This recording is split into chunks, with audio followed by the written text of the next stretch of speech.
Oh, as you're talking, Stephen, it's reminding me of a program that I designed and developed for the HR community. And it was when I first came out of executive coach certification, I was looking at, who's my biggest audience, where I have my biggest community of colleagues. And I approached the HR association to help them understand what needed to be in place for this conversation that I'd been hearing a lot of to be moved forward. And the conversation was HR leaders are always saying, we want to be at the table, we want to be involved in business decisions, we want to know before the change is coming what it is and how we can support it. And the executives were all saying, well, we don't want HR at the table, we don't need them, because they never have anything valuable to say, because they're not speaking business language and ROI, and they're not connecting how the change is going to impact staff and what the value is, etc. So the program I was teaching was an HR career development forum to help the HR individuals who wanted to step up from being a professional into a strategic business partner to understand what they needed to know about business and the language they needed to use in order to be able to be invited to the table. So that was one of the measures of success at the end of the program, is have you now been invited to the table, and not just once, but you've been invited back and you're able to give input. And one of the topics was change management. And the concept being that instead of, as HR, very often they develop a program in isolation and then they roll it out to the organization, and very often it's not embraced. To change that concept, so instead of trying to sell executives on something, is to wait until it's on their radar anyway and then connect to it. So they thought it was their idea to begin with, but you're demonstrating how you could actually implement it and support it in the organization. And develop this, it was like a simple spreadsheet basically, but it looked at what, why, when, who, where, how, all of the key components to say, what is this change? Who's it going to impact the most? And how can we engage that audience at the beginning, not try to sell it to them at the end, so that by the time the program is rolled out, they've already embraced and adopted it because it was their ideas that contributed to building it, which is, obviously a coaching technique too, right? You get much more follow through when it was the person's idea to begin with that they created and you helped to foster. They'll be much more likely to act on it. Mm-hmm. And it was really successful. One girl saved $250,000 in her organization by using that framework and actually putting a value to what happened when the initiative was implemented successfully. Yeah. So there's quite a strong emotional aspect to that course, in a sense, to get those people to understand the feelings they have towards what they're going to be getting themselves into as well. Because that notion of, well, I'm actually going to sit at another table, and I really would like to have that sitting position, but oh my goodness, now how am I going to be at that table? There's some elements of that, and it's similar, I think, right? And I'm going to use the word similar. The mentee is now showing up with the mentor, and the mentee's going, okay, you've got some lived experience I want to tap into, right? And how am I going to feel about this, right, in terms of this arrangement? And if it's been a formal one where it's like a mentoring in the workplace program, you will get a mentor versus if you can find a mentor, or when you find a mentor in your organization, you can have, again, there's different EQ elements to that aspect of the course you're going through, the one-to-one, depending formal, informal.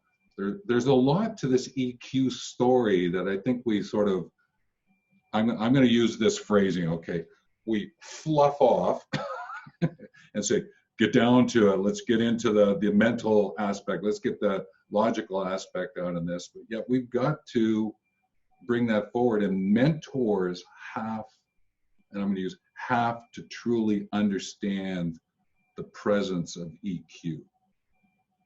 Whether I'm at the senior level and I'm part of a course helping people as I am, I've got a staff member and we're going to go through some kind of shift. The mentor really has to understand the EQ world. So what's the way in which that mentor can get to understand that EQ world? I know they can take a course. I think What do you suggest? the easiest way is, when I'm working with leaders or high potentials that want to be leaders, the best way for them to understand it is to have their own personal viewpoint on it. So they can take an EQI assessment. It takes 90 minutes to professionally, debrief it. You have to, it's a Class A assessment instrument, so you have to be certified to debrief it, or have a PhD, Dr. Stephen.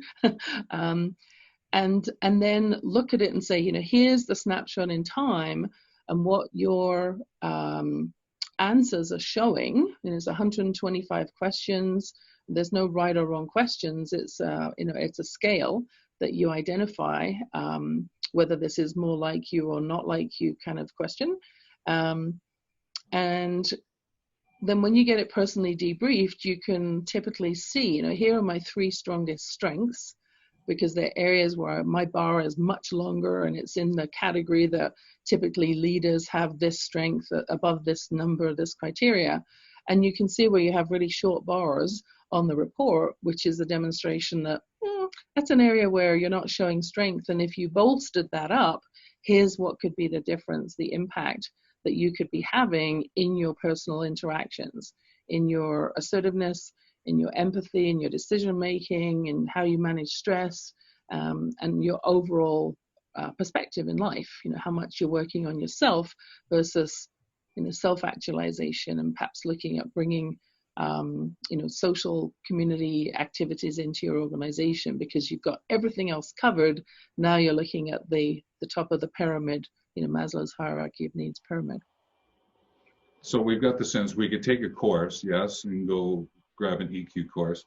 There are the elements, yes, of going and doing a self-assessment, and they could be with the course, or they could be with a practitioner. Then you can get your debrief to go with it. Yep. Is there any other ways we might suggest that you, as a mentor, really get to understand EQ? Well, the other piece I just want to add on the back is, with that 2.0 model, what I loved about it is that when they EQI has been around for quite a while, more commonly accepted in the marketplace over the last 15 years. But the EQ 2.0 model was kind of like an upgrade of an operating system. They recategorized some of the categories, reclassified some of the categories.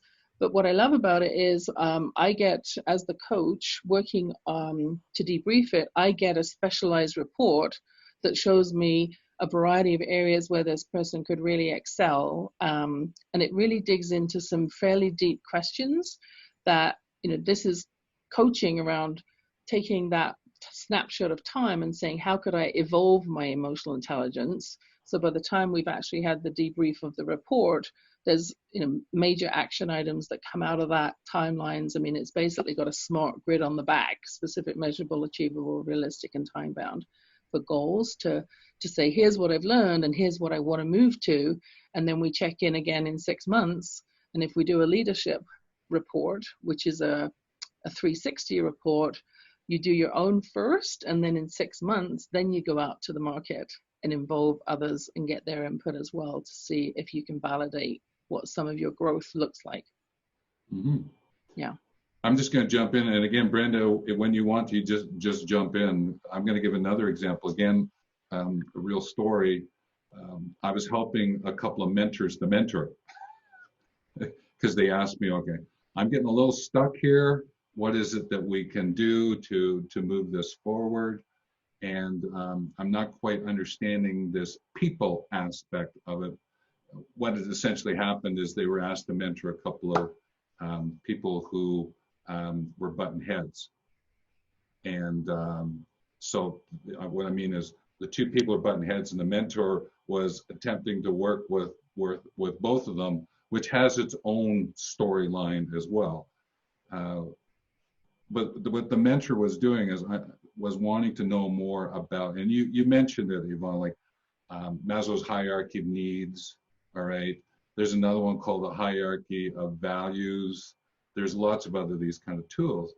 But what I did was I said, look, just sit back a little bit and let's just talk about your thoughts and feelings about what's going on and what's the sense of the spirit that's present here. Okay? Because there's something that's happening, and if we go at this logically, why are they button heads and root causes and causal analysis and all that world, I said, let's just back it up a little bit and let's look at this from like an ego view. And what's this, the spirit, the energy that's going on here? And the person went, I haven't looked at it that way because I was so caught in there trying to use some EQ language, but I didn't go another step up to look at it, another level up to look at what was actually happening.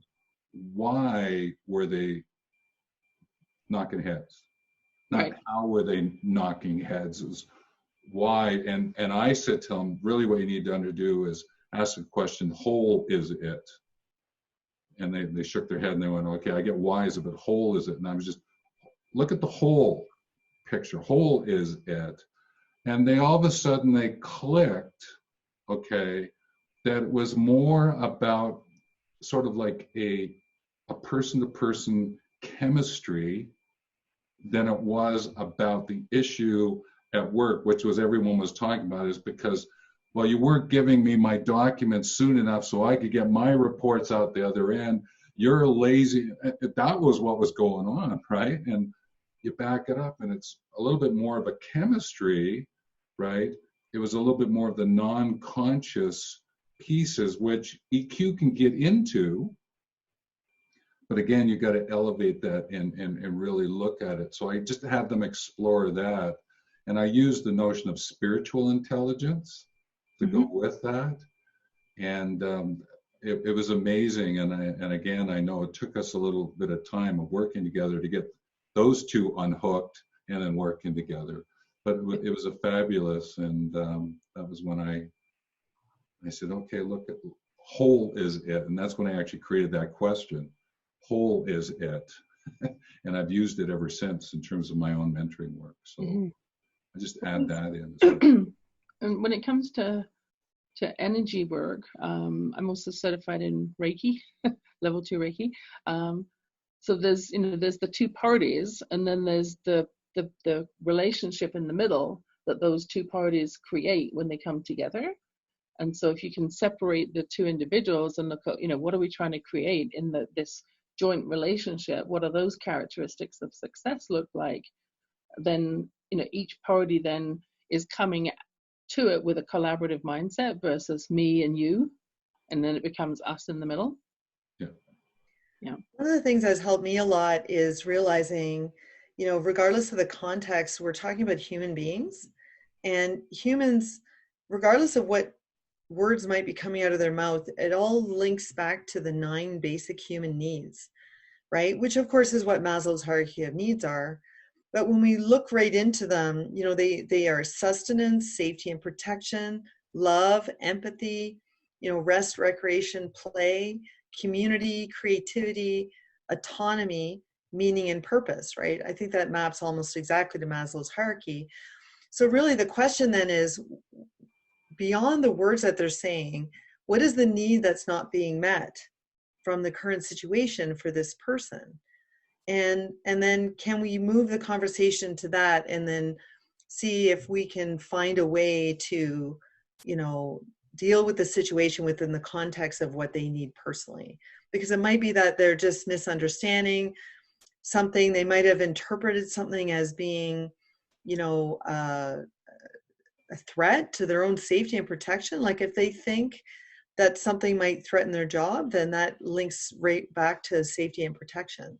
So I think when we think about it in the context of we're all humans, living a human experience, even though we're talking about these things that are outside ourselves, they actually link very directly back to those things. And in there is, if you're listening to this as a newer mentor who's sort of coming to the swimming pool and maybe put your foot in and you're going, whoa, what are you guys talking about here? right? This is way more than I ever thought I'd be doing or getting involved with. And then there are those who are going to be mentors in the swimming pool. I think that what we're sharing here from a mentoring insight perspective is that there is depth and richness to this world of mentoring. Mm-hmm.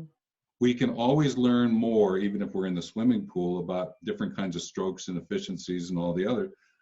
But those who are coming to it, it's not that you have to have all of this ready to go when you first start doing some of your mentoring, because once you understand that mentoring is really about the mentee tapping into your lived experience through questions, that's a quick way of looking at it. Then you can always go, I don't know the answer to your question, rather than making something up. And therefore you can explore it together to be able to find that energy that will put you in motion. And therefore you actually learn because of the mentee's question about EQ. For me, that's the beauty of a really great or extraordinary mentoring arrangement. And I just wanted to share that because it's very easy to get caught up. Whoa, hang on, right? So I just thought I'd share that element too, because there's a lot of audiences listening to this. Yeah, it can seem like a lot. You know, I've led more than 20 large multi-million-dollar projects, and I've had people say to me, how do you even tackle such a big piece of work? And it's actually, you just break it down into chunks, right? You break everything down into chunks. And so, you know, and the interesting thing about it is there's always variables. So even if today I was asked to start the exact same project as something I've done in the past, time is different, society is different, the economy is different. I mean, especially now. So there's always things that are different. So difference is something that's just a part of life, and it's just something that I embrace. So then it becomes a conversation of, well, okay, so we did this stuff before, and so then we can test and explore to see how do we use the experience from the past to inform the present situation. Yeah. Thanks, Brenda. Great insights. And the other thing I was just going to offer is, as you were talking earlier on, Stephen, about, you know, what's the difference between, you know, coaching, mentoring, all the various pieces.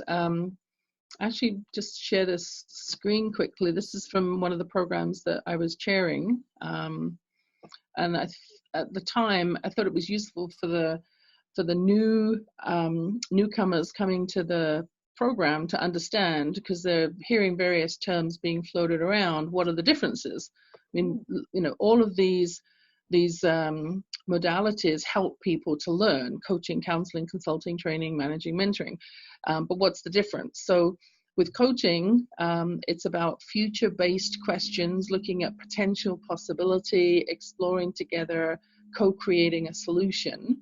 Very often counseling, if anyone's been to counseling, you know, it's, you know, tell me about your past, what was your life growing up, and learning from that experience where there might be a clue to something that's blocking success.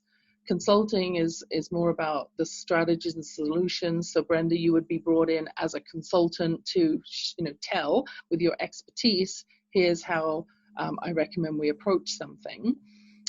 Training is very much about telling, you know, here's the way to do it, here's the training program, the training modules, etc. Hopefully, most managing these days is a combination of telling, you know, here's what I need done, when I need it done, and then asking, you know, how would you see yourself taking the first steps to tackle that issue? Is that a reasonable deadline, etc. Combination of telling and asking.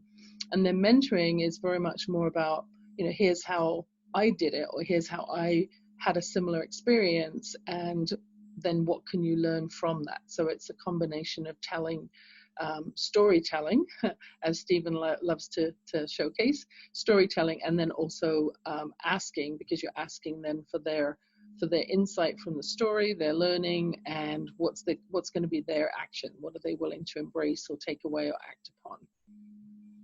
This is great. I love this chart, Yvonne. I've done all of these things. It's quite a mouthful. That's why I try not to pigeonhole myself into one of those categories. Yeah. Great. Thank you for sharing that.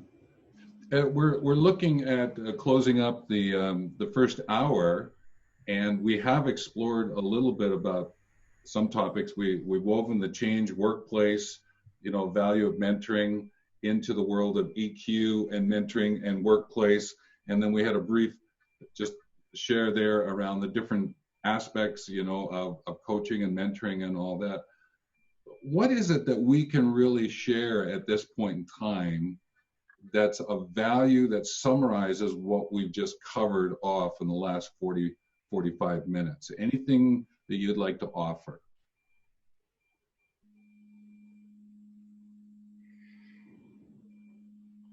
I think for me, it's about highlighting that, the world has presented us with a need for change, and it's an opportunity for strong self-awareness now that we've got, many of us have more time to consider alternatives and look at opportunities, because we're not engrossed in the busyness of life, or traveling on the train, driving downtown, going to network meetings, whatever it is that we do that creates busyness. It's a time of reflection and refinement, and if we can use that in conjunction with keeping our emotional intelligence skills high and being understanding and empathetic of, not everyone's at that mindset of seeing possibility, they're still stuck in the panic of the change, that it will create more compassionate leadership. And one of the things I'd like to do is just acknowledge for those who might be listening to this in a year from now, is that we're talking about April of 2020, and there's a few things that are knocking around in the community at this point in time that starts with a P, ends with a C, pandemic, and it's influencing what's going on in our lives. So just from a history perspective, in case you're listening to it later on. So Brenda, is there anything? Yeah, I think what comes out of all this for me is that, we're stronger when we work together, because we all have a different view of the world, of what's going on around us. And irrespective of whether, you're a person that has a lot of experience or maybe less experience in a particular area, by bringing those experiences together and our own outlooks together, we actually can accomplish more. And that's really great. That's why, from an IMC point of view, International Mentoring Community point of view, we don't talk about it from an age perspective in terms of mentoring. So we don't use words like reverse. And I know if Doug was here, Doug would be going, why are you talking about that? That's not even in the dictionary anymore. Right? And I agree. It's not about it. It's really about the lived experience and what it is that you're able to do to help someone who wants to ask you questions. And that's a way, because you've gone through some of it, what is it that you can offer is insights to this. And for me, I think one of the summary points that's really important is this notion of the energy motion, emotion, and what does it mean for you? There is the feelings aspect of it. There's the thinking aspect of it. There's like a spiritual aspect to this, and being able to weave those together is really important when you go to mentor. And they can all be learned. And I would encourage you to do so. And that's one of the reasons we have these community conversations about mentoring. That's why we have the certification programs in the international mentoring community. It's the reason we have access to the mentoring library that's available through the international mentoring community, and why we have relationships with groups like Mentor Cloud that Yvonne mentioned at the beginning. And a shout out to Mentor Cloud. They're sponsoring these community conversations, and I'll talk a little bit more about that in the next hour in terms of a shout out to what it is that they're doing. So I thank you for, we wove around, we went on a little bit of a trip. We didn't go from A to B. I think we went from A to X to C to W to M, and I love that. I think that's great when you have a chance to meander around a little bit. And if you sit down, right, and listen to what it is that we've shared with you folks, there's a lot here. There's a lot of little nuanced points that you can work with, and enjoy making notes and actually taking action based on some of the things we talked about. So thanks very much for this. And thank you both for your part in this conversation.